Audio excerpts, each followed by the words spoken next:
Whew. So, as I was saying, well, Yeah. now the joke is gone. Man. No, no, no. You should Oh, yeah. you should tell the motor story Yeah, cycle. yeah, I shall tell the motor story again. So I was standing on the road, and this motorcycle it slid across the way, and the front wheel went into the air, and it swiped just across my face, and it hit my head right here, and that's why I have this thingy on my head. Beau- Beautiful band-aid.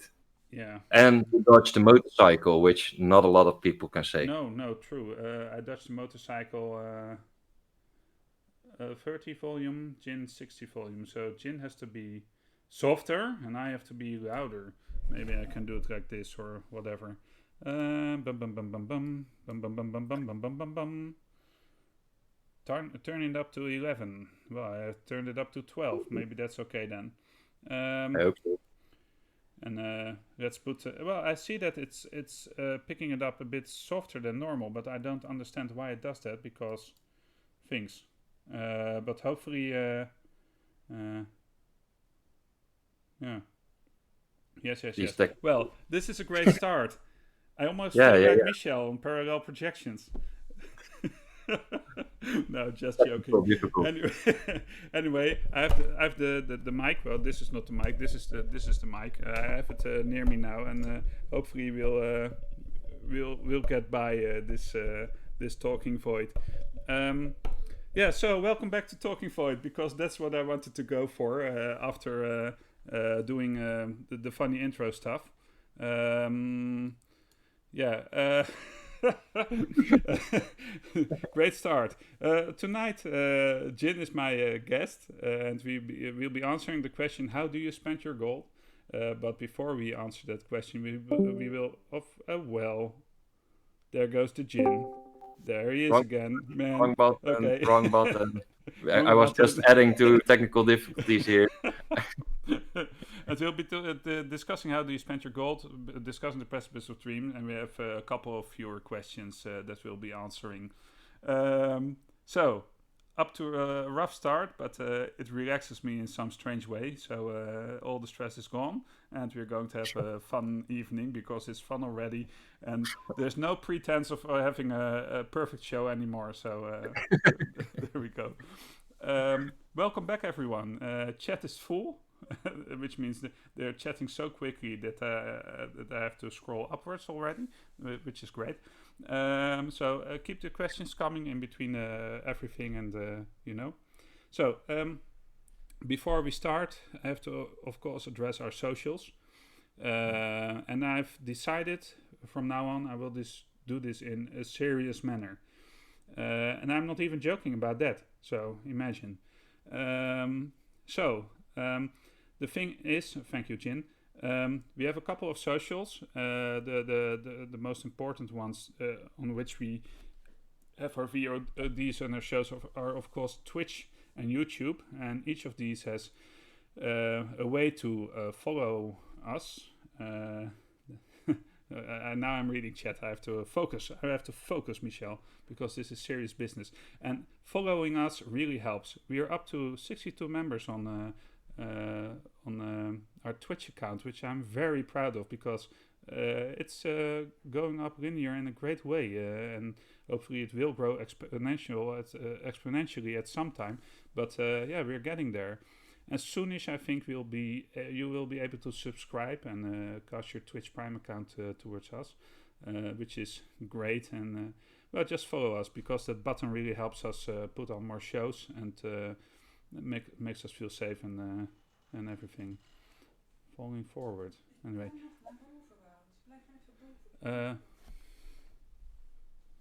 Okay, so now my house is alive with people in the background.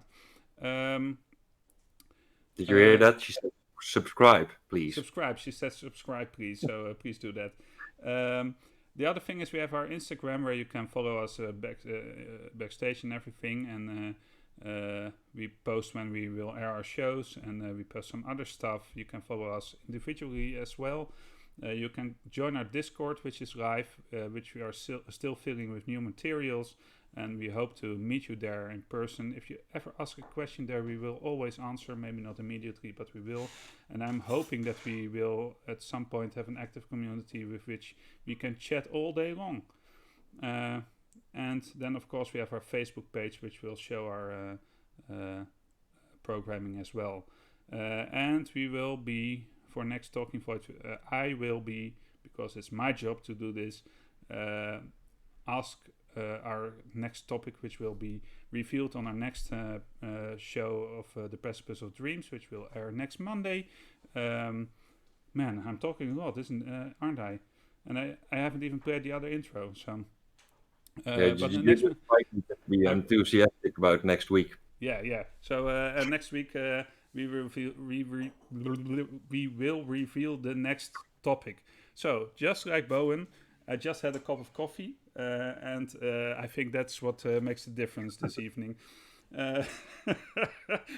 We probably be discussing that as well this evening. Up the volume a little bit for Jasper, not too much though. Yeah, I have no way of increasing the volume further. I'm at max on my voice meter. I'm at max at everything. So I don't know why it's not that loud. Can you put your mic closer? It's next to my mouth right now, so normally I don't have it there. So I have no idea why this is happening, why it's equalizing it in that way. The only thing... Yeah. I could move back a little bit so that I have more distance to my... Djinn lower then. Yeah, I can put Djinn lower. Is this better for Djinn? Djinn, just talk? Just talking. Just talking. Yeah. Just... Yeah, so you can put us all on a louder... yeah, I understand. I haven't tweaked anything, so I don't know how that happened. Anyway, I hope you at least heard what I was saying when Djinn wasn't talking. I know he is a loudspeaker. He really talks with a harsh voice. He can't do anything about that. But you know, that's how some people are. That's how I roll. Loud. That's how we roll. Yeah. That's a great bridge, een brugje, to the next thing. We'll do our other intro. Here we go.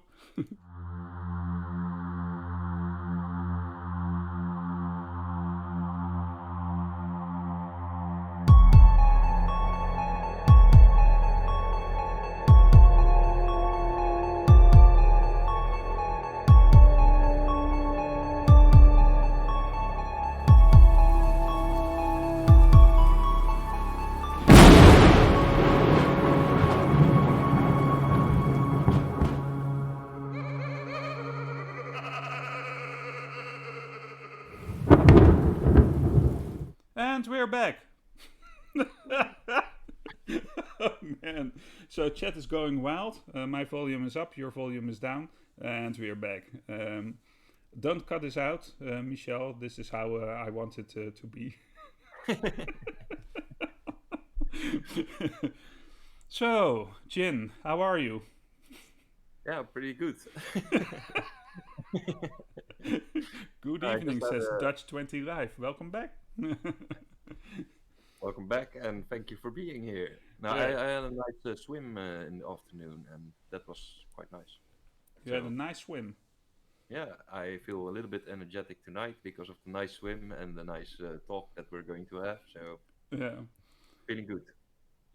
And feeling fine. And feeling fine. Boom, boom, boom, boom, boom, boom. Anyway, so, Djinn, would you like to ask how I am? Well, I think yes. Yeah, I'm good, thank you. think Okay, that's that. Let's do that. Yeah. How are you? I'm fine. How are you?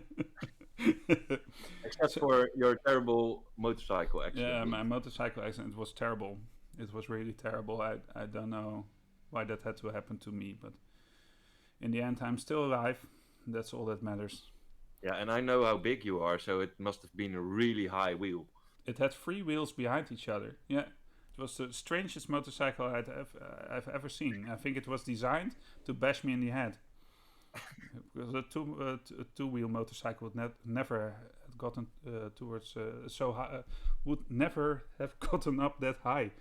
Man, Which color was it? it was red, white, Oh, and blue. It was like the flag, but it had all these smileys on it that made it really sinister in a way.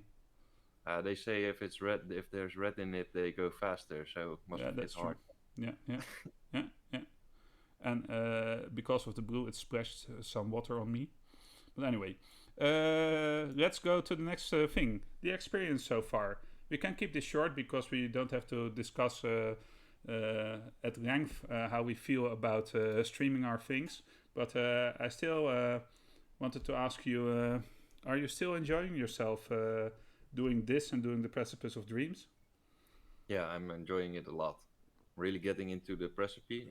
The precipice is yeah, it's becoming a really deeply involved campaign for me now, and I'm feeling our characters, so it's really getting to be the kind of campaign that I really like now. Okay. And this talking point is always a lot of laughs as well. I'm really enjoying this as well. Uh, I dare you to speak as quick, so quick that you stumble across your words for every other sentence. This talking void, so we can really make a head start in getting to the end of the show. You know, because Yeah. yeah, because To we've decided that it doesn't matter how long this show is. But I would like to go to bed early as well. So I have 4 hours of content, and we have to push it into 1.5 hour. So we let's really do it. have no time to talk about anything else than what will be discussed in this episode. So no nonsense in between. No. Can you do that for me? I wouldn't dare doing any nonsense whatsoever. Okay, that's good. I'm not. So yeah, because that will only lengthen the process to our next question. Yeah, I got it. No nonsense. No nonsense. Just serious business. Serious tonight. business, yeah. So talking about serious business, because I have to say I'm enjoying it as well. By the way, off topic, on topic, everything.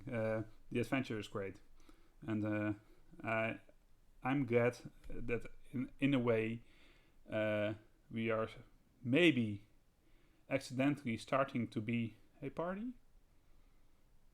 Feels Maybe. like it. Yeah, No, really, it's getting that form. yeah. So about this, let's discuss building bridges. Okay. Yeah. Like actual bridges. No, like the episode name. Is that okay with you? That's okay with me, definitely. Yeah. Yeah. Yeah. You start off. Yeah. So, Jin, what did you think about the last episode? Yeah, I really enjoyed it because I really had 2 weeks to think about what we were going to do, and I had a lot of different scenarios in my head, and none of them came true. So everything that happened was still kind of a surprise. The conversations and uh, if we were going to go, when we were going to go, and even maybe if we were going to go where we wanted to go. So Yeah. the entire episode, I was really trying to keep the interactions cool and also just slurp up all the information that was thrown around because there has been a lot of bridges that have been built between the characters this last episode, and I also sometimes had the feeling like, when are we ever going to have some common goal to work to? But I think we're getting to the point that if we find it, that special goal, that we actually might want to do it together. Yeah. Yeah, I think so too. I think we're closing in on a couple of possibilities, but well, it is easy for a player to grab onto a strand of storyline that each of us think is the main story, and then have it snatched away at a later point, only to realize that it was a false line that we couldn't follow to an end. Mm-hmm. Mm. Does that make sense? It does make sense Mm. because players and assumptions, Yeah. uh, yeah, that's kind of a thing in D&D. Mm.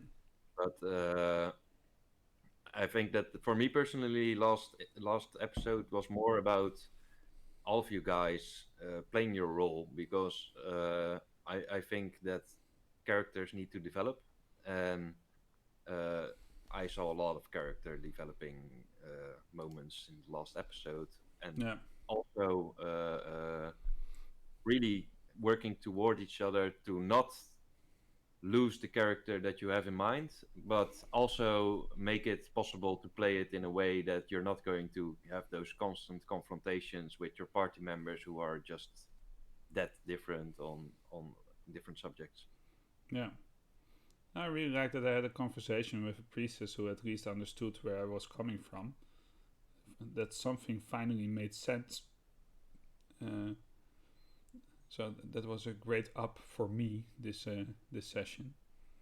Yeah, and your besides the fact that your conversation was really cool and interesting, it also showed another side of the whole Adon religion. For me as a player and also in character, that she had a very different approach to her religion than some of the other Templars and priests and acolytes that we have encountered so far, which for me makes it really lively, really like in the real world, that there are some persons who say that they follow the same faith and act completely different on it, and I really enjoyed that. Yeah, I did enjoy that as well, and she was more to my liking than any of the others that we've met before. Was really open to not uh, dub Lady Aldreeve to be some kind of charlatan, but maybe someone who was still finding her way towards a celestial goal, for example. Um, yeah, I like that. And I had the same as you, by the way. I had 2 weeks to think about it, and every night I would fall asleep and say, okay, what would Bowen do? And then either I didn't remember in the morning or I didn't come up with any sensible thing. And then it happened during the session because even half an hour before it, I still didn't know what I was going to do. I think that Michel might have an idea of what he was going to do, which helped a lot. Um, and I know, at least the DM says it in the video as well. He had so many things prepared, and was still so underprepared. So that's D&D, man. Yeah. Um, or role playing in general, I think. Um, yeah. So we got out of there. Then we had the whole. Well, can you tell me what went through your head, by the way, before I go any further? When you said, "Are all priests like that?" Do we have to be prepared that any priest can turn on us? Do we have to be afraid of them, or it was in such a It was like she was talking about priests being formed or deformed actually by their quest for Adon's blessing, or however you want to call it, and that they lose their path, and in that way stray from the true contents of Adon's religion. And when she was saying that, I was thinking like I also met some nice Adon followers, like the acolytes, which let me sleep in their quarters and let me stay at the church.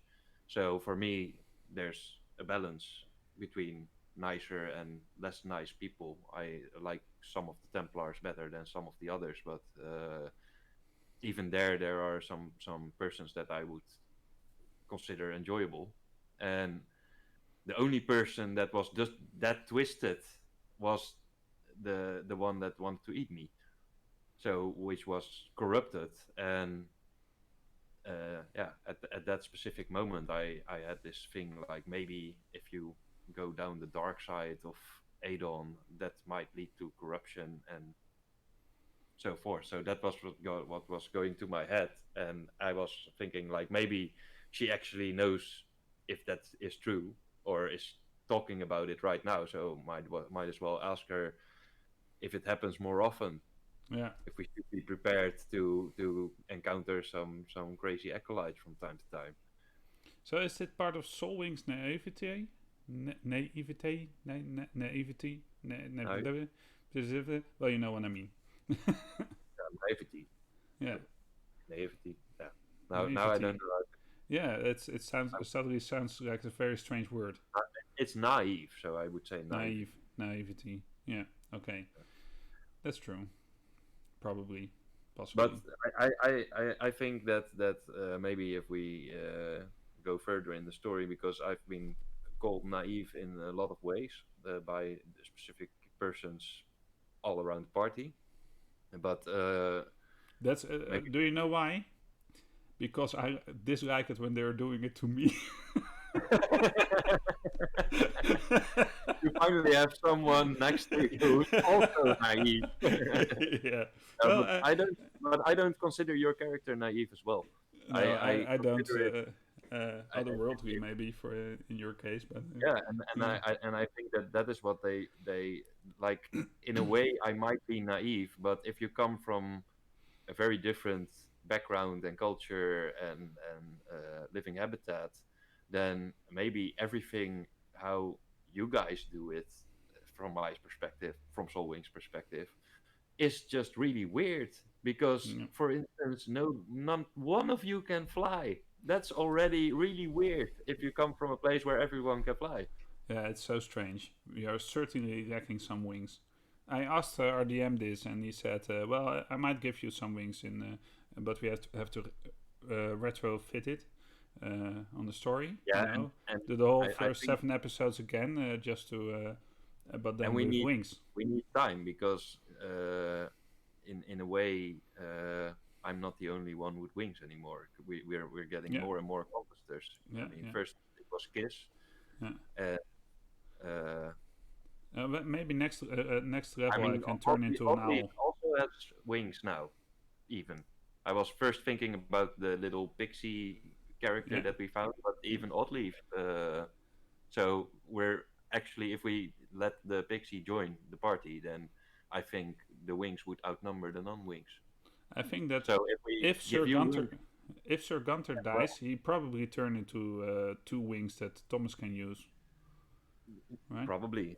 Yeah, So we need to take some times before you get your wings, because if we like introduce all the characters as flying characters, then we should have just started a different campaign, I think.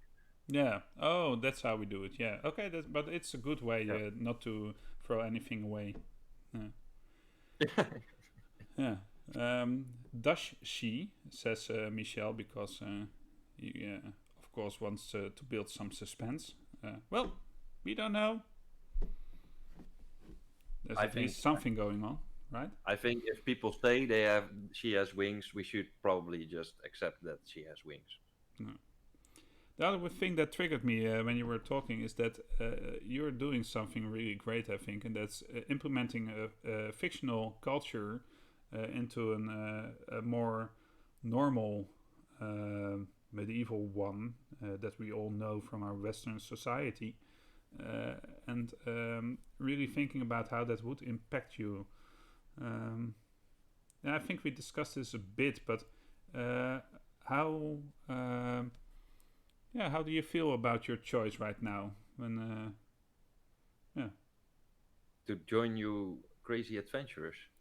yeah, oh no, not as Jin probably in this case to play such an otherworldly creature to constantly be thinking about how would Solving react. It's very difficult, but I sometimes, if I really have questions of the things that I have in my head, if they fit in the world, I can always contact the DM, and mostly he gives me leeway to say if you want to be that kind of character, be that kind of character. But of course, if I say like, yeah, but when we turn 21, we suddenly grow 10 times as big and can shoot balls of fire, then he will obviously say, no, that's not how your race works. So It I have does a lot, now. no, but I have a lot of leeway in thinking about my background, and if I yeah, think something might be problematic, I just contact the DM, and either I get approval or not. Yeah, For instance, am I from an egg? Which is a valid question. yeah. Are you from an egg? Yeah, Oh, cool. yeah, Yeah, yeah. That's cool, right? indeed. I think it's Yeah. cool too. No, but sometimes it's hard, especially because you have the how do you say that?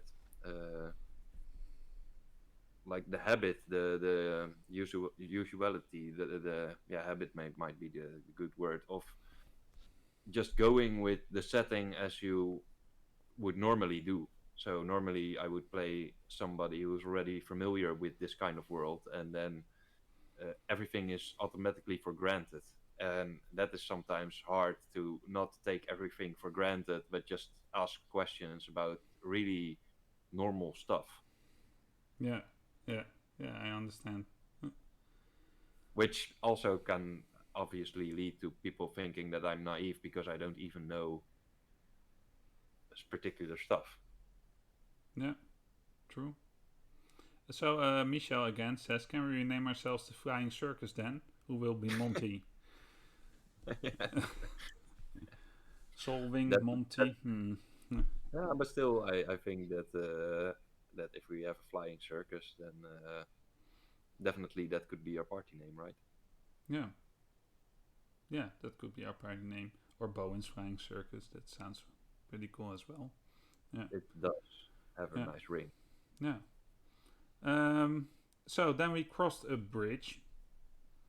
We were bridging gaps in between our characters, getting emotionally attached to the other side. Oh man! But then we crossed a physical bridge to get to the other side of the river, and we left all those followers behind. Uh, yeah, and then we went into this dark forest, or at least a big forest. Yeah, Um, it was dark because it was night. yeah, the night started falling, and then it was 8 o'clock, and nobody wanted to go to sleep, which is still strange to Bowen, by the way. Uh, yeah, how did you feel about the forest part? I liked the forest part as well because I really wanted to get out of there as a especially as Jin as a player. I just wanted to go to the next town, not because there were not a lot of exciting things happening, but because I have uh, still have the feeling that some parts of our journey will even begin in Brentwick, and I want to get there. And I know that other parts of the story have already. I mean, we've been through a lot now, Mm, so I could say that we already have some interests which we do not have to find there, but still staying there for a longer time seemed like asking for trouble for various reasons. yeah, yeah, true. Yeah. So it's So interesting what you're saying is that, well, of course, before this adventure started, we said that we would be going to Brentwick and that everything would start there. Imagine that. We wouldn't even have started our live streams now if we would have gone for that. Or maybe it would have gone differently, I don't know. Um, but I had a session 1.5 week ago.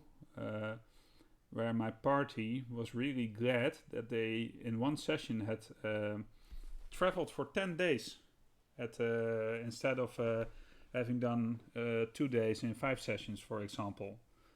And they really felt that they had made progress, which is always funny because it was travel and not story development so much. Well, there was story development, of course, on the journey, but there was story development in those 2 days as well.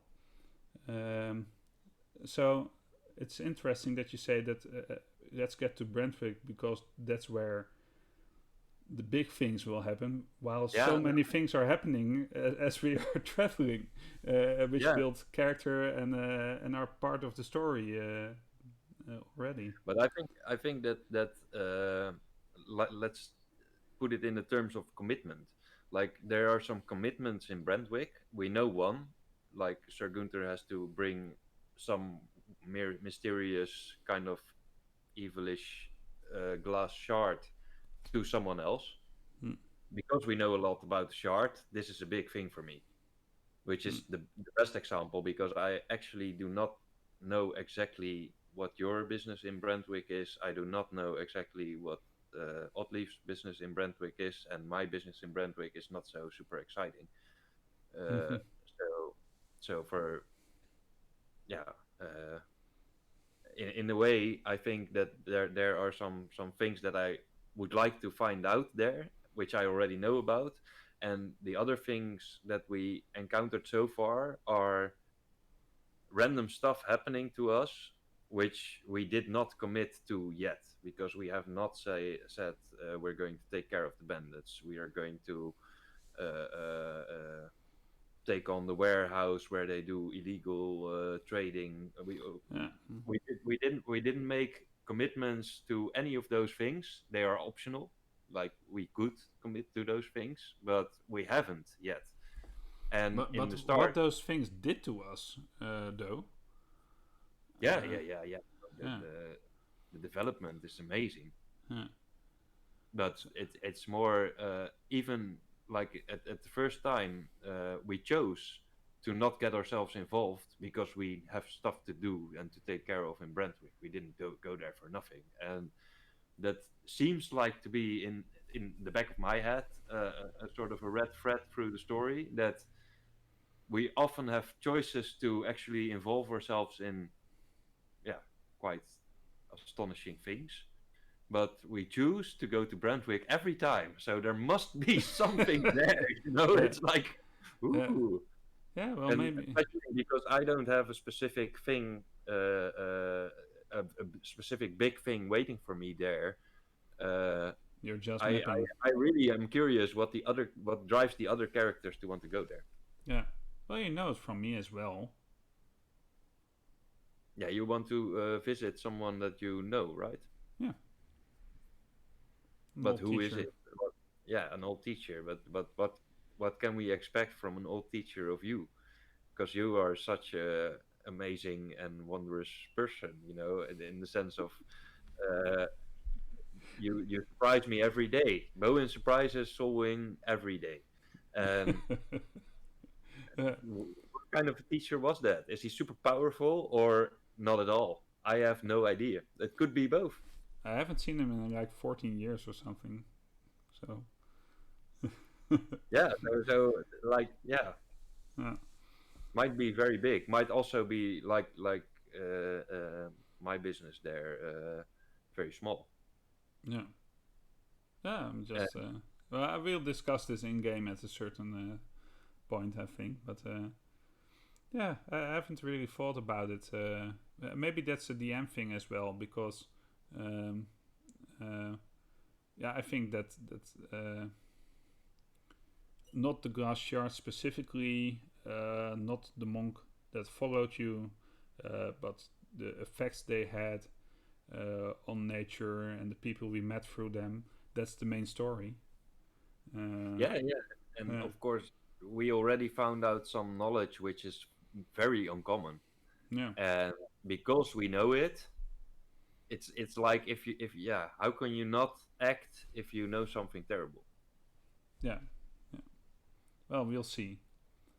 And then we got Thomas got pulled from his feet, right? That's how we ended the session. Yeah, oh yeah, that's how we ended the Pulled from session. his Yeah. feet.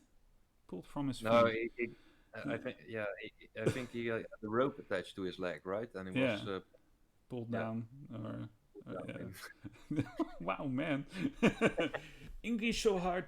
English so hard. A little bit of both. finding the right words, moeilijk. Yeah, Tickety that's tockety. very Yeah. Um, and that's where that's another cliffhanger. Um, how do you feel it's about that? yeah. I'm excited. I have Yeah. no idea what's waiting for us. So let's. I'm still wondering if it's the people that are following Thomas or this something else Yeah, entirely. I was super surprised because that was my first assumption, Yeah. but we did a really great job. I like our results for our roles to hide were actually, in my opinion, really good. So I was really surprised that they found us. I had a 21 on my survival check. Exactly, Yeah. which To not mask our. every role. Yeah. And I also had something like a 21 or something for the perception check to find the place that Yeah. was out of so I think that we really did a great job of covering our tracks, but yeah, Yeah. either they have amazing uh, tracker, or maybe because that wouldn't be the first time. Also, we're not even dealing with those guys. Yeah. So Michel wants his question. Well, this sounds strange. Michel has a question in chat. What did you guys think of all these words? Yeah, that's the great thing. Did you watch the Audrey's Ordeal? Still not yet, but I'm going Are to you before choosing next to, session, I or think, because uh, yeah, for last session I was choosing to, because I really wanted to experience the role play, but I think that Michel already said a lot of things about this ordeal in that session, mm, which made me so much more curious of what actually happened, that I'm going to watch it, but I haven't had yeah, proper time. But I want to really watch it and consume it, and not do it while I'm doing other things at the same time. So yeah. So I did watch it, so I know what went before, uh, which makes well. Let's return to Michel's Michel's question. question. What did Yeah, you guys think of all these words? I loved it actually. I thought it was. I know that there wasn't like a week of speech writing involved and in making it, and just because of that, it was felt very natural, and it was for me very amazing and believable that the words uh, hit the people, not hit the people. Emotion. No, now my English is gone. Yeah. So, English gone so again. yeah, again.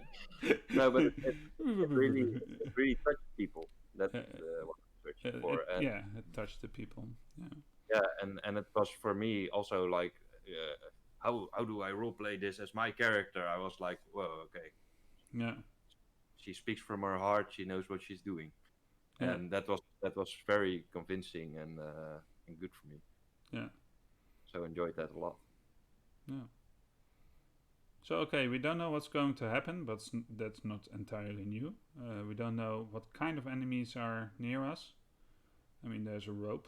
Uh, a lot of I things can think hold a we're rope. going to start the session, roll initiative, and see where we go from there. Oh yeah, I suddenly realized that now you have answered the question, but I haven't answered the question. So maybe I should, because well, uh, as became obvious, I think during the session, um, uh, Bowen doesn't see Audrey as an angel, but does think that something important happened, uh, and now truly wants to guide her to do the best thing.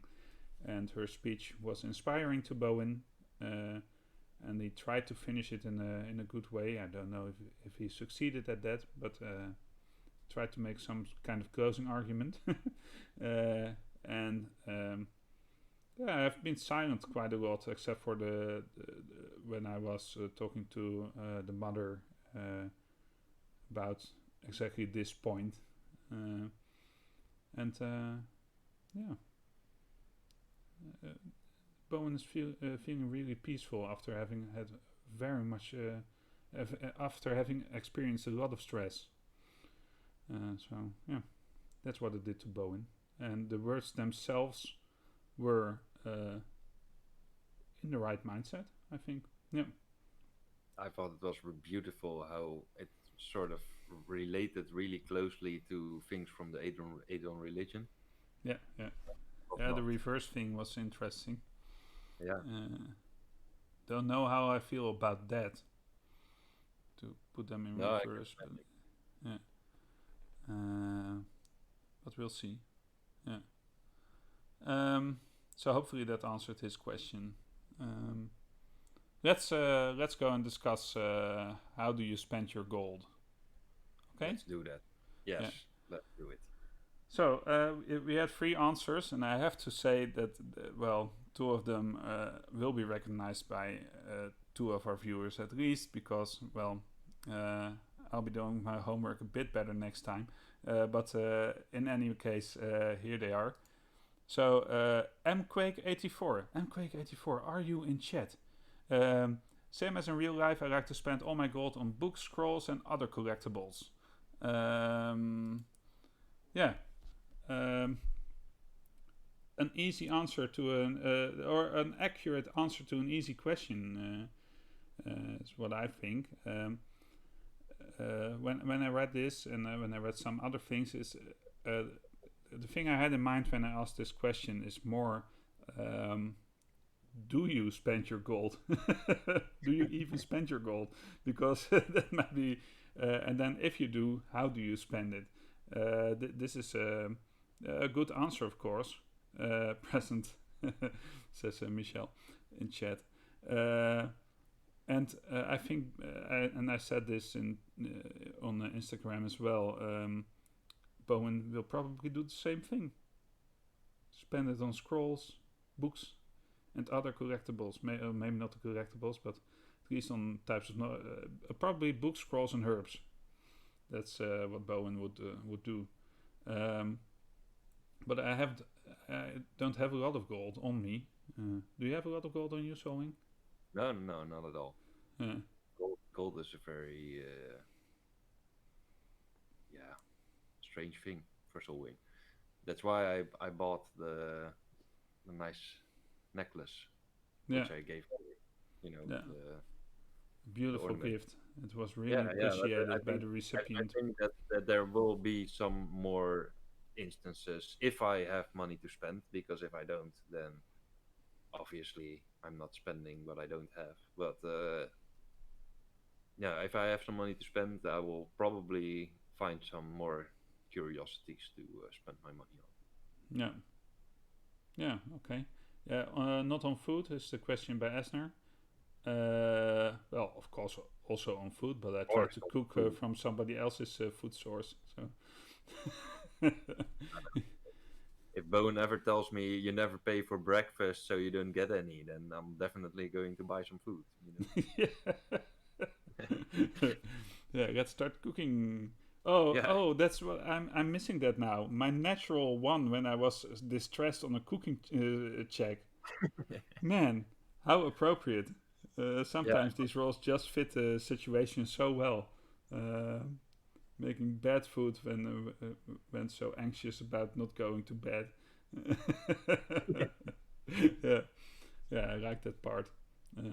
And that's why I also like my 21 on a survival check, because it's a wisdom check and I have a +2 bonus on wisdom. I don't have the survival skill. So, funny. Yeah, it is, right? Yeah, I know. It's super funny, especially since you were so spiked and hyped from the caffeine. Let's say caffeine, but like you would expect somebody being under the influence to fail miserably in some task that they never performed before. But you became actually super focused. Yeah, exactly. It was actually funny. Yeah.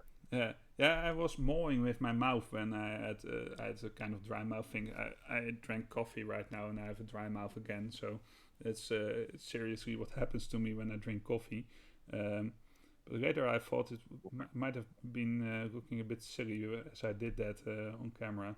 But I just went into it a bit too much maybe, but yeah, I like that No, yeah, part. Yeah, sometimes you just need to play the part, right? yeah, also true. Yeah. So that's how Michel likes to spend his gold in game, and I can But it relate to that. But well, let's go to the next thing, the next answer. The next answer is from Carbuncle Prince, which is a very funny name. Uh, in character, Tempest Kirk of Thor probably built a church for Thor and then go and buy a large ship and sail the sea spreading his word. Or build a church on a ship. Good idea. nice idea. Yeah. And what I liked about this one is that it will cost you. Because that's what I experience when I have gold in a game. Hmm. Either I have 3 gold pieces and I can't buy anything, or I have a lot of gold pieces and I don't know what to buy with them. Because of the endless possibilities, and you don't know what choice you got to make, or No, just because you don't. it either there's this big gap, and maybe you could buy magical items, for example, or you could buy a castle. But if you're on a journey and you don't come to a magic shop, or magic isn't even allowed to be bought in a world or anything, and you don't desire to have a castle, you're walking around with 20,000 gold pieces in your backpack, and you can't spend it on anything. And at the same time, at the start of an adventure, you have this free gold, and you have to really have to ask, how much is a night? 2 silvers? Okay. Then it's better split this up in coppers or something, And Yeah, so yeah, there's yeah, this big gap in between where, yeah. yeah. I've had several campaigns in which I also it really depends on the character you're playing. Because Mm, if you play a character that doesn't have any interest in money or earthly businesses, then it's more likely that you're not going to spend your gold, or not going to spend it on anything significant, or magic items if they're available. mm, Which I also played a lot, those kind of characters. But if you have a character which has an interest in earthly business and all that kind of things, then yeah, then I think there's a lot of options available. I'm just going to put it in here because I've this one campaign that we're also playing for years now, the Shell main, with a lot of friends, and we're pirates, pirates, arr. And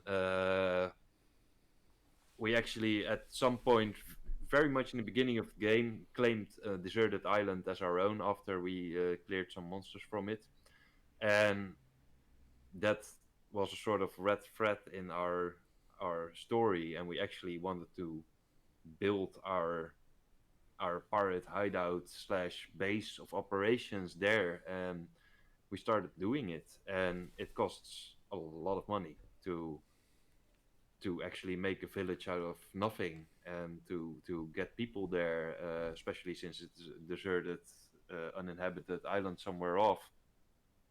But we put in the time, we put in the money, and of course we also want to buy magic items there because we also want to upgrade our characters. So if there's an availability, we also spend our money there. But it evolved to a point where we're actually having trade routes now which make us money without us having to adventure for it, and that is really really cool to play as well. And for me, if we find money on any quest or on any given encounter, I'm super happy because I know, oh, we can build another tower or we can build a castle wall, but also we can finally give our player who doesn't have an upgraded weapon the current tier of magic item that we want to have. yeah.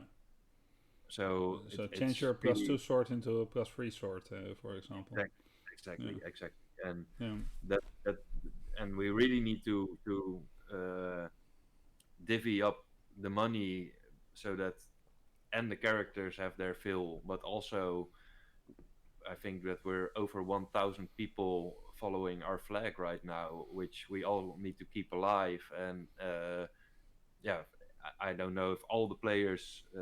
I know that not all the players find that micromanagement very interesting and don't want to spend a lot of time on it. But there are some players who like it a lot, and our DM actually gives us some time to work with that. And for me, my our empire is really growing, but if there were no gold, it would be impossible. Yeah, Uh, well, so that's a it's good example. Yeah. yeah, So, and uh, yeah, well, okay, that's just cool.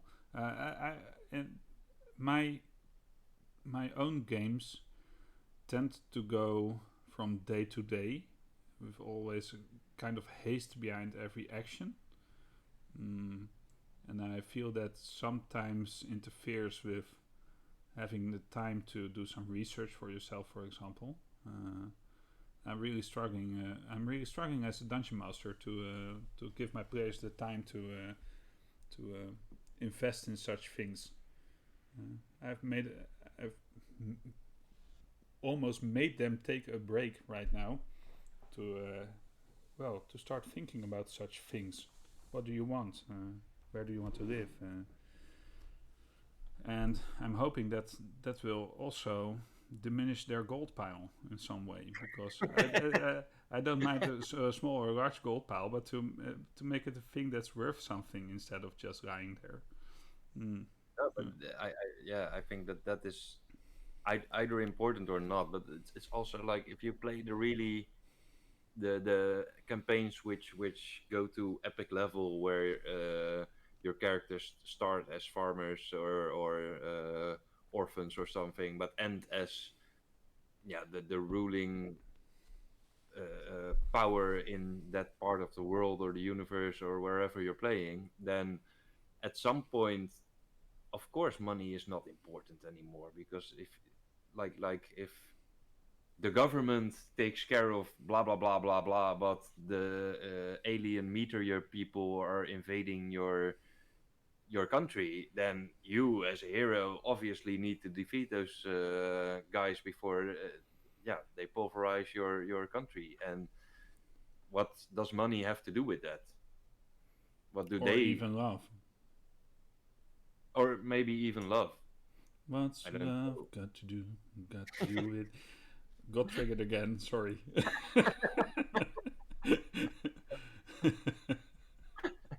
Can't help myself. All day I've got autumn leaves in my head, which is a beautiful song, but I sometimes burst out in song for no reason That at all. sometimes if a song is in your head, better let it out. The autumn leaves. Well, anyway, uh, there we go. Oh. So let's go to the next one, which is from a familiar person as well. Eric. Oh, who could this Eric be? For some time now, I have wanted to play a monk character that has taken the vow of capitalism. Then I would spend my gold investing in various local businesses and slowly but surely create a business empire called Monkey Business. Oh, Oh, no, seriously, this is so Incredibly. funny? Oh, sorry. there you This is super go. funny, We have to but cut that out again. yeah, no, but it's really super funny because the campaign I was just talking about started off with a couple of guys talking to a monkey, which became one of our allies because it wasn't actually a monkey but spirit. But we decided to actually call our party Monkey Business. Our party is called Monkey Business at this moment. So this is really funny because I didn't talk with Eric about this at all. So they might think alike. Yeah. Monkey Business. Yeah, I kind of knew this, but I had forgotten and didn't make the connection myself. So, okay. Gordon Monco, Brother Gordon, says Esner. I don't know. I don't understand it. That verse? That Or is it, maybe that's the name of the guy, the capitalist monk. oh. Hmm. I'm Monk Gordon. studying hearing myself. Did you change your camera? Do you hear an I echo, only chat? actually- That's suddenly, yeah, strange. Did you move your microphone near to your boxes or something, Jin? Is that what's no, happening? I didn't move anything, but I was really. You said that, and I think I hear you too. Yeah. Okay. Yeah, Here we go. Yeah, it's better sure. again. I don't know why. Uh, where were we? Monkey business didn't connect the dots. Brother Gordon confused, confusion all around. Greed, for lack of a better word, is good. Ah, okay. Yeah. Um, uh, probably. But I was reading the vow of capitalism in his description, and I thought this was pretty funny because I like the vow of poverty that much, and I converted it into fifth edition. Um, and I thought, what would that do for a character? And Well, yeah, it would certainly make looting obligatory. yeah. If you don't No, acquire wealth, you will lose your special abilities, or if I you're think, if you don't have at least three attuned magical items, you will die. or maybe even if you didn't make money today, then you suffer a -1 penalty the next day.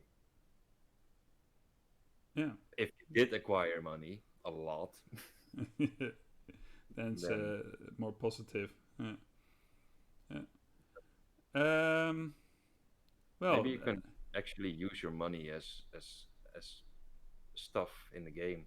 Like I'm taking half damage because I just spent 10 gold. 1200. 1200 gold. 10 gold. Okay, other skill. Yeah, well, it's capitalism, right? So, Yeah. yeah. I've got all these green bills, but I don't pay for anything in this campaign. Instead of fireball, just pile a lot of money and just light it. The better question might be do you keep track of your gold? Well, I keep track of my gold.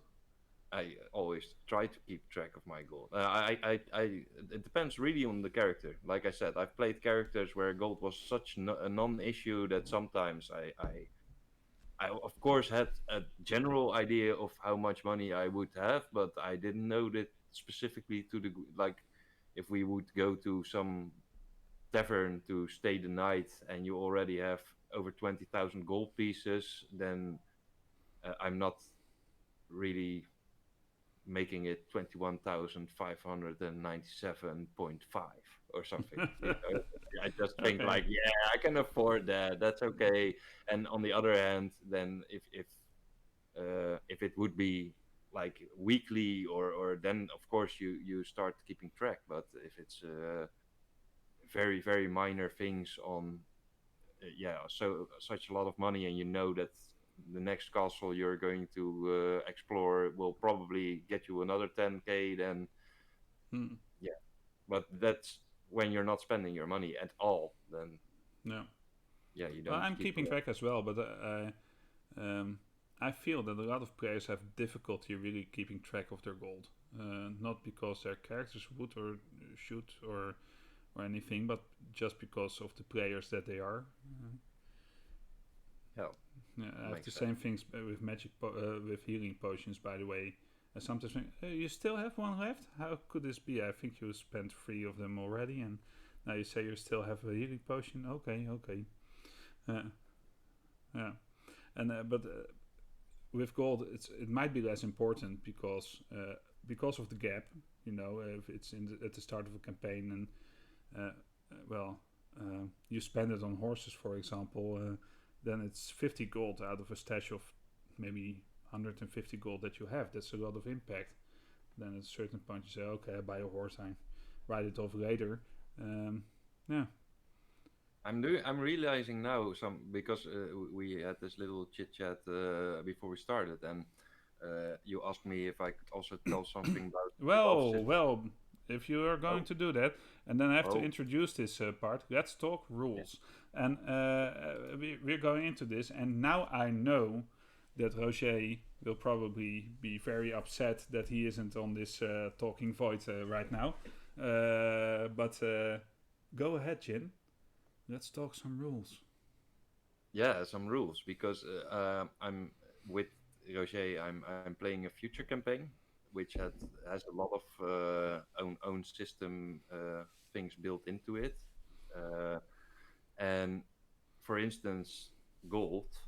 we have a wealth system, and uh, it's taking me some time to get used to it because I'm so normalized in using gold as our normal economic measure. But in this wealth system, you actually have a scale of wealth which represents a certain sum of money, and you get stacks of it, so to say. So, for example, now we have a wealth score of 7, which, from my head, top of my head, means that we have our units are 250 gold each, and we have 10 of those units every month.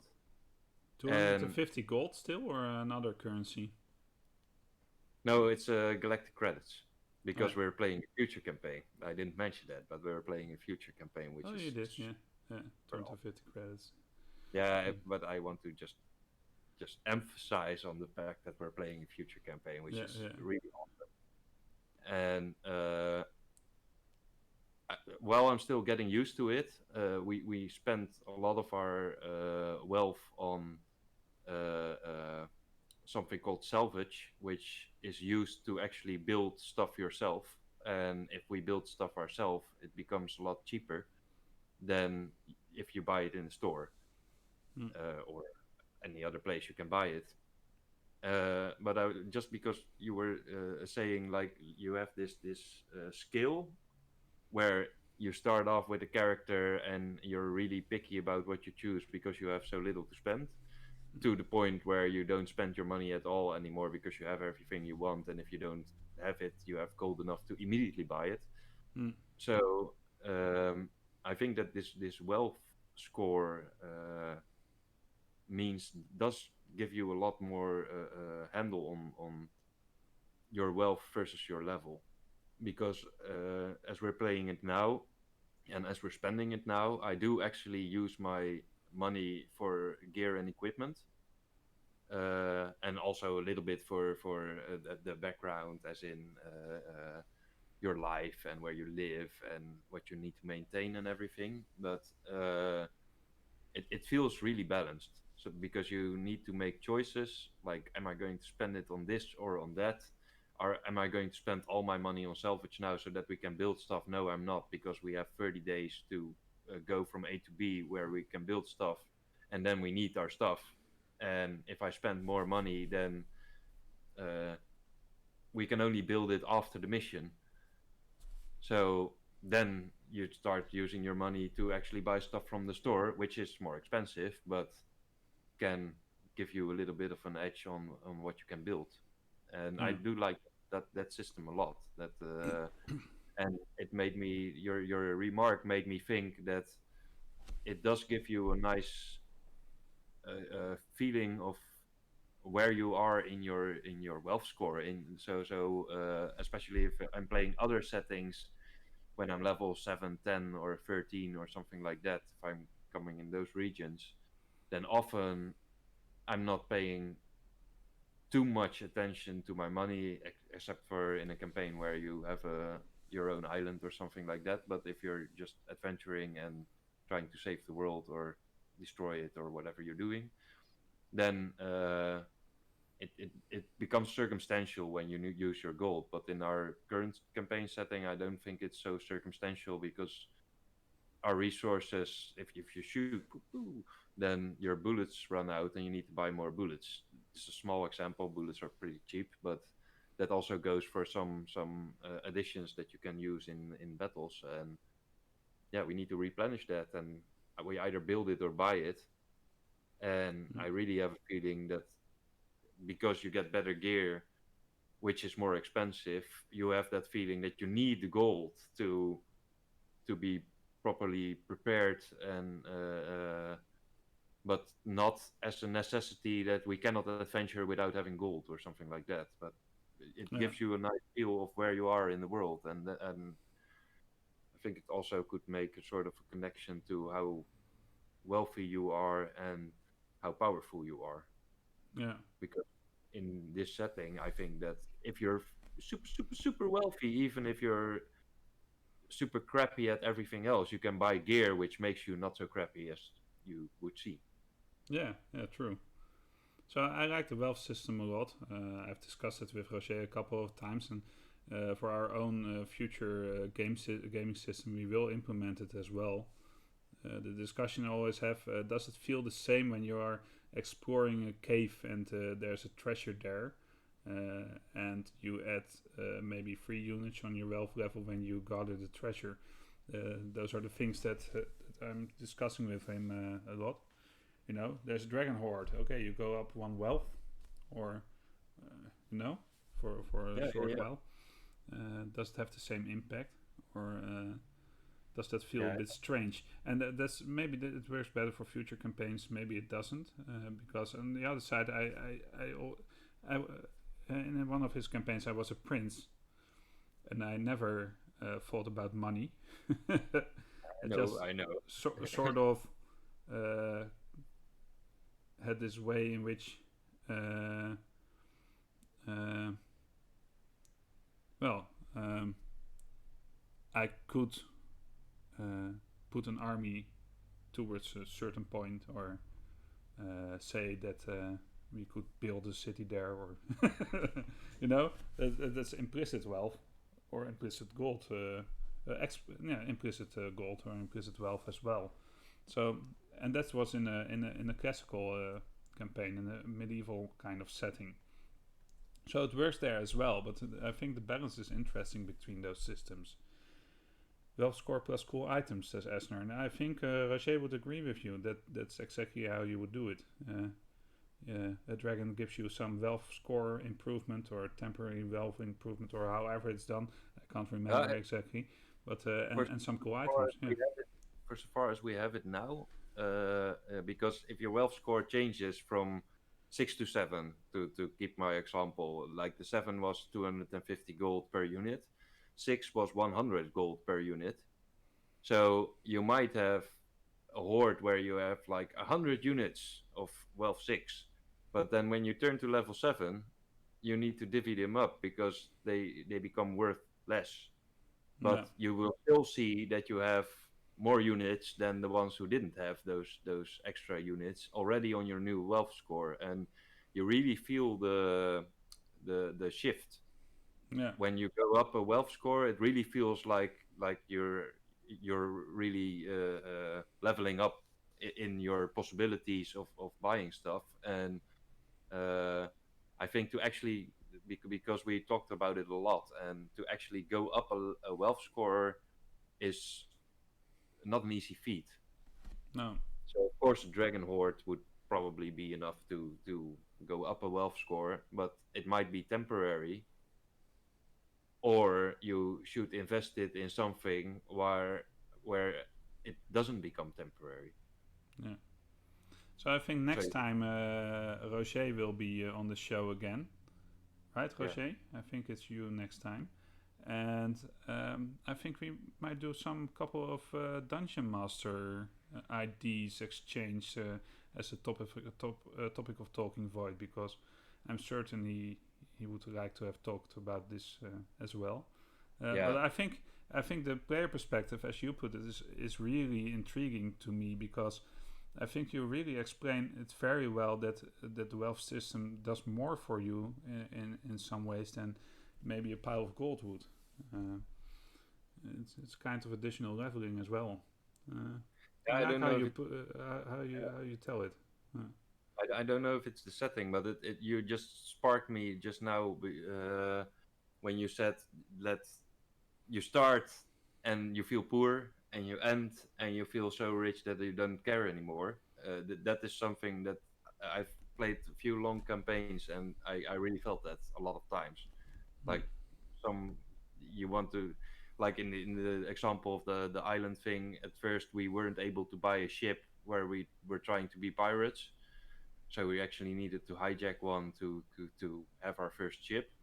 And now we have ample of ships that we can buy, but we choose not to because we want to invest our money somewhere else.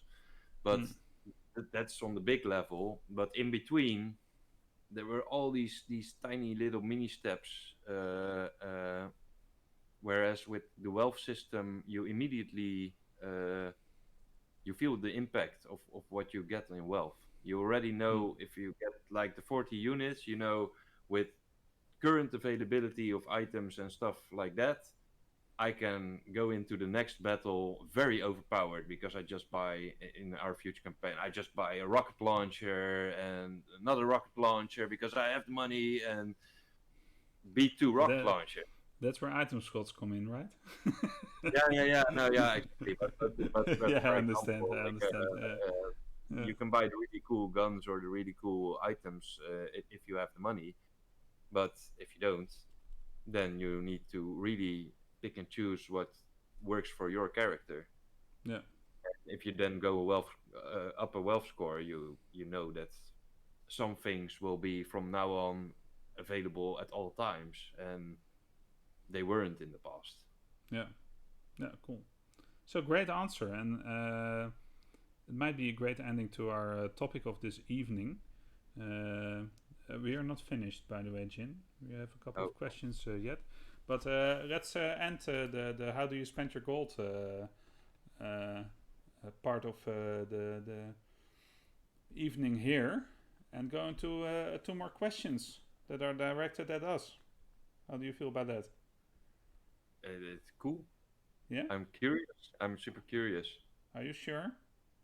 No, You are I not should. sure, or you are not so curious? Now I'm because you asked me. I was sure at some point, but then you asked me if I was sure, and then I thought maybe there's something why I should not be sure because maybe these questions are terrifying instead of very nice and Yeah. likely. And So the first question is: if you drink your own blood, do you feel cured? No, it's not the first question. Okay. okay, Donkere Rup says, doesn't it feel incredibly powerful to have the ability to fly? A skill man has dreamt of for centuries and now at your disposal. Do you constantly think about it, or how does it impact your thought process? That question is that's obviously directed at me. yeah. Yeah, Bowen, tell us. Well, I never show my wings, but that's because I forget about them and then I simply do not fly. Solwing, maybe you want to say something as well. Yeah. It's actually it's a super great question because in the question itself is it's exactly what happened. I made my character and I had the feeling like whoa, I have a flying character, which is so powerful in itself because flight is definitely a powerful thing to obtain. Uh, but it also immediately sets you in I mean, you cannot constantly just fly around happy because you can fly because like a flying creature would never do that. I think a flying creature would have stuff to do and not be just woo swerving every time because you can because for a flying creature it's obviously not so amazing to fly. But since I'm a human playing a flying creature, it definitely sometimes pops into my head like, can I just use this situation to just go up there and just have a nice fly around? But of course, there are other things that you need to do as interact with other people. And I think that in the start of the campaign, it was really something that I wanted to use as much as possible. And now that we're playing, I'm finding that I can use it as much as possible, but there's just a lot of circumstances where it's not appropriate to suddenly just be like, I just got asked the question, but I have the ability to fly, so I'll just go and have a flyby instead of answering the question. Uh, so it does spike into my head from time to time, like when is my next flight going to be? But in practicality, it speaks for itself. It's Hmm. Yeah, good answer. yeah, But but a I very good. remember the first, or not maybe not the first time, but the time that you went into the air. I think it was with the fight with the where the wolf was as well, or the fight before that. I don't know. Maybe it was in the pregame, and you flew up, and then Yeah, you came down again, it and was the wolf fight, I think too.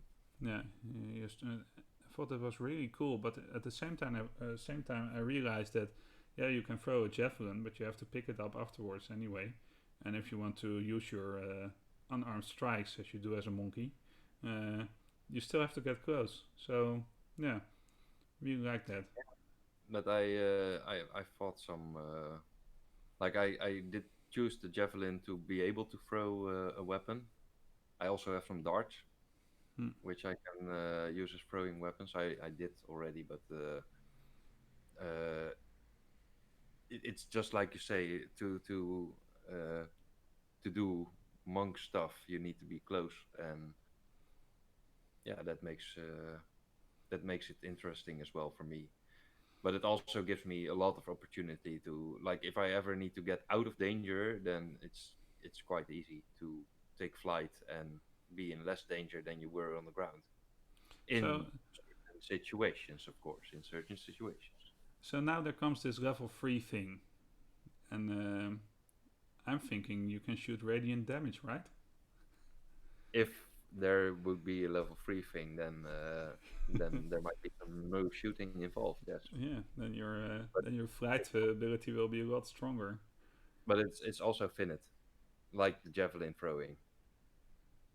Is it? No, and I think that I would rather use that from time to time if it's tactically sound. But and Yeah. obviously there are a lot of situations where it's tactically sound to take the high ground and to start throwing stuff at people. But Yeah, I'm wondering yeah, if the first dungeon crawl we'll be entering. I'm really looking forward to that. You know, yeah, to see how. exactly. No, but that's the other side of the story. If you ever get boxed in where you cannot fly, then it becomes sort of a nuisance. That you have wings, which you need to carry around and which you need to be careful with. And Yeah.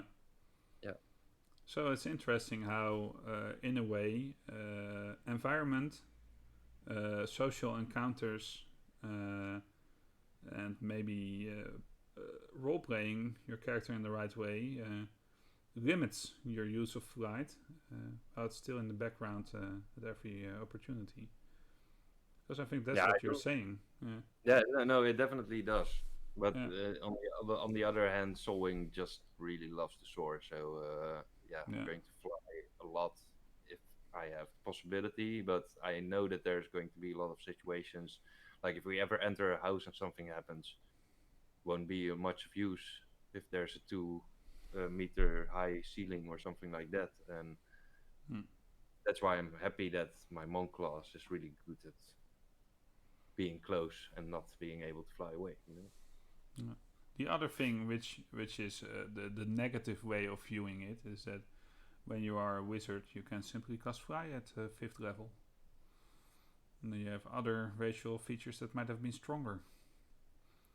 Yeah, no, exactly. It's But a I mean, stupid example, I know, but no, when but you in design, it's interesting, you know, to get an ability that it feels early is super. always powerful, of course, but yeah, No, but it feels super powerful now. But like I've also you start imagining things. You know, all the things that could happen, mm, and for instance, if I would now encounter, or even later when I'm super strong, encounter a dragon, then I'm very much aware of the fact that I'm just like a little bug versus another sky user, you know. And yeah, uh, then it actually might be that you get targeted extra because you're a threat in the sky, which not a lot of other people are.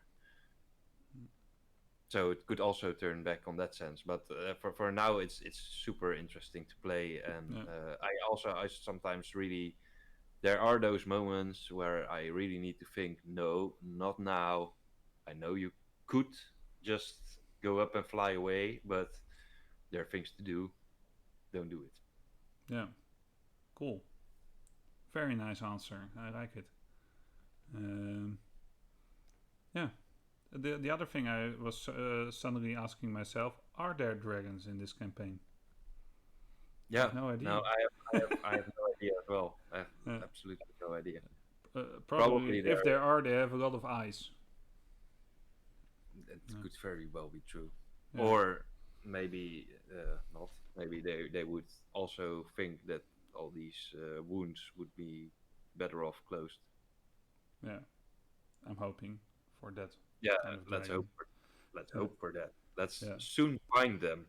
All those dragons hiding in a cave because of the wounds, Yeah. wanting to take action but fearing that the other races will not. Okay. So let's go to the last question then. This one is clearly for me. What does Bowen think Aldrich experienced while she was away?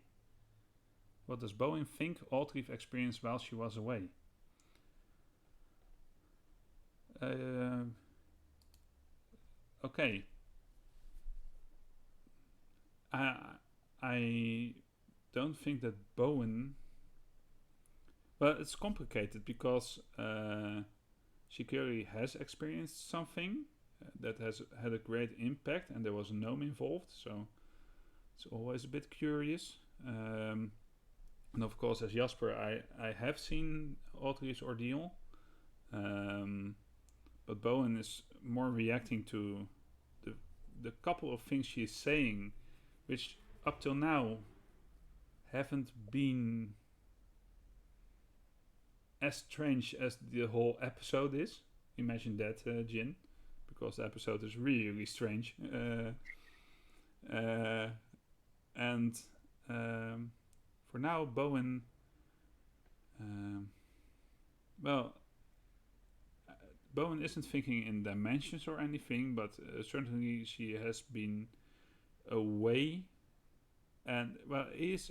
I think he keeps that part of the story kind of blank, and he's more dealing with what's happening to Aldrich now, and interpreting that in some religious way than what has happened to her.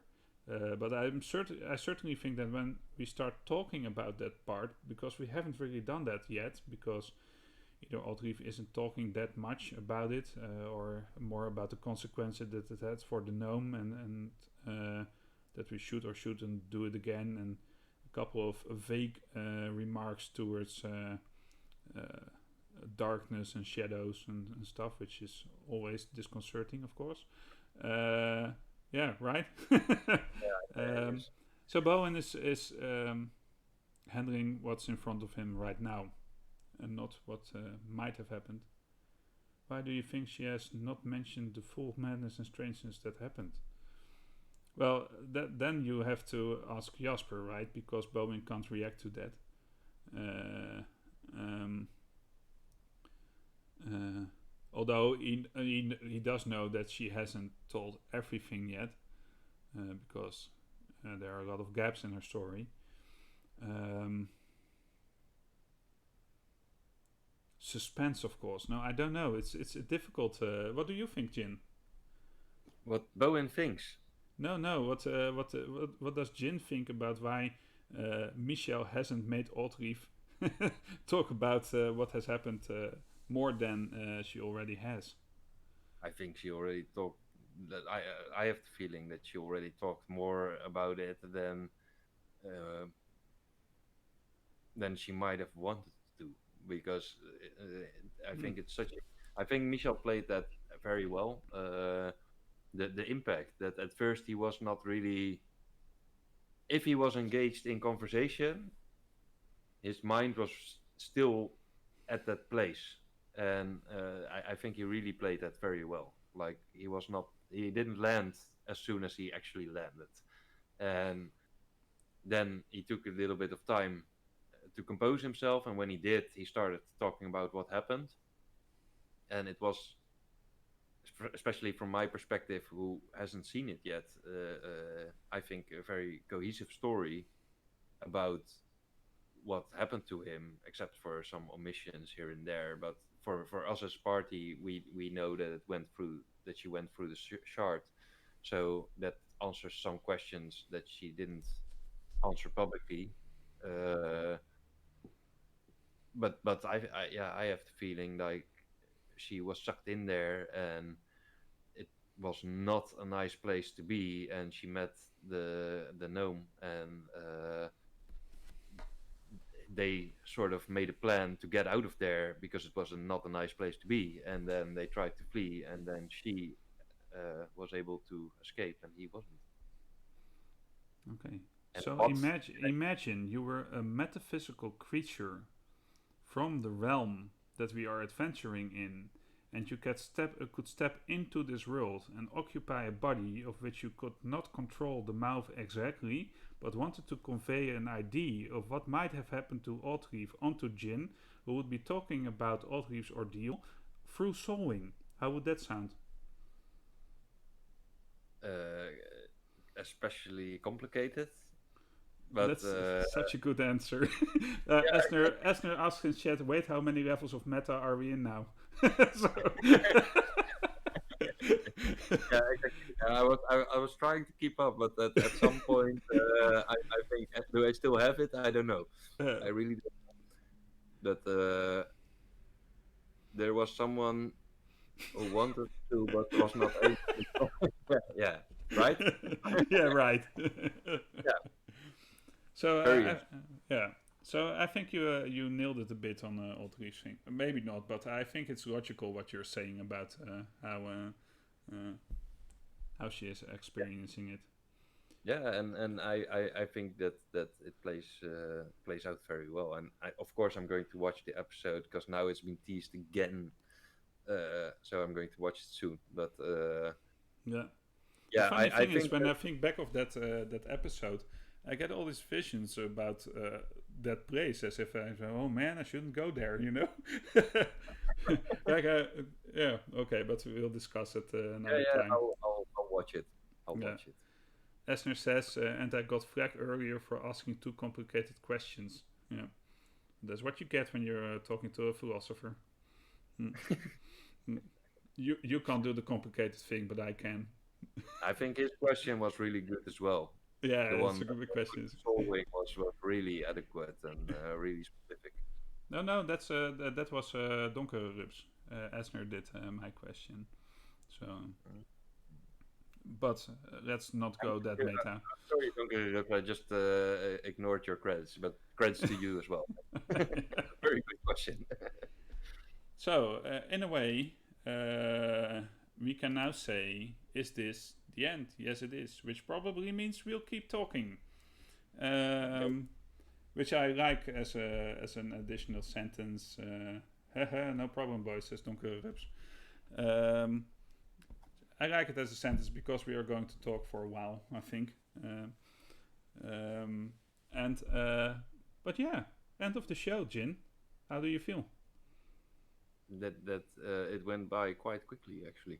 Yeah, 1.5 hour has passed in the 5 minute window. It's Yeah. reverse role playing, you No, know. no, I'm sorry. I'm going to be quite honest with you. It's like 1.5 hour was completed in first a 10-minute moment where a lot of technical issues were there, and then 5 minutes. Yeah, true. Yeah, you can That's how you I experienced it. you could say time flies, says Donker Rups. Yeah. Yeah, yeah, it really does. It really flying times. Fine. These are flying times. Oh man, if I would have thought of that like super a lot earlier, then I would probably try to name my character Time. Just a joke. Yeah, Time. yeah. Just My start name's with Timo or something, you know. Timo flies. Or call him Timo Fries or something, you know. Timo Fries. Yeah. Okay, so end of the episode. I had a lot of fun again, even with the awkward start. Time flies, but after level 5, it's not that special anymore.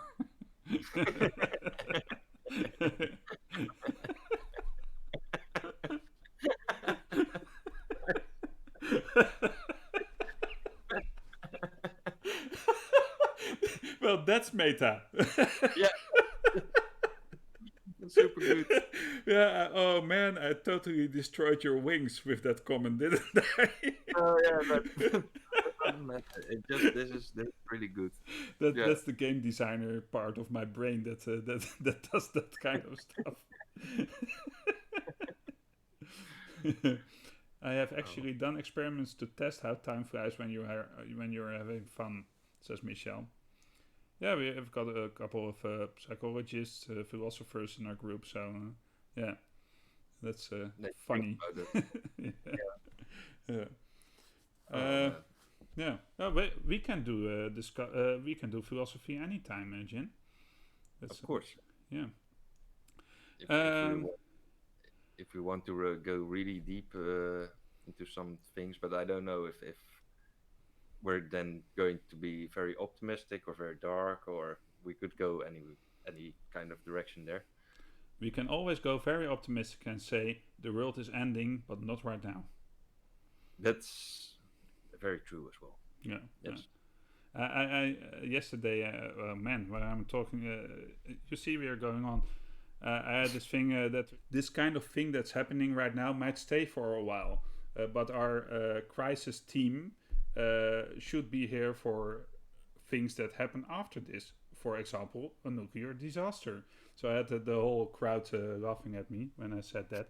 But then, then we certainly have to think about the composition of our crisis team. Maybe we have to have some nuclear expert telling us how we would invent suits that in which we can still help people in the library where I work. You know. Anyhow, fun.